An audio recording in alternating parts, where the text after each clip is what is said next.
ஒரு பெண் இறந்து மேலுலகம் சென்றாள். அவளை அழைத்துச் சென்ற 2 தேவதைகள், நீ மக்களுக்கு நிறைய நல்லது செய்துள்ளாய். அதனால் யாருக்கும் கிடைக்காத ஒரு வாய்ப்பாக சொர்க்கத்தையும் நரகத்தையும் சுற்றிக் காண்பிக்க கடவுள் எங்களுக்கு உத்தரவிட்டுள்ளார் என்றனர்.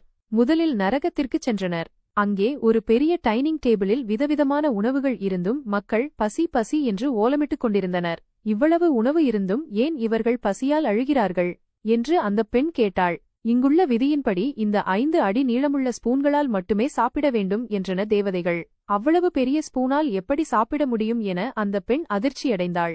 பிறகு அவளை சொர்க்கத்திற்கு அழைத்துச் சென்றனர். அங்கும் அதே போன்ற டைனிங் டேபிள், அதே உணவுகள், அதே நீளமான ஸ்பூன்கள் இருந்தன.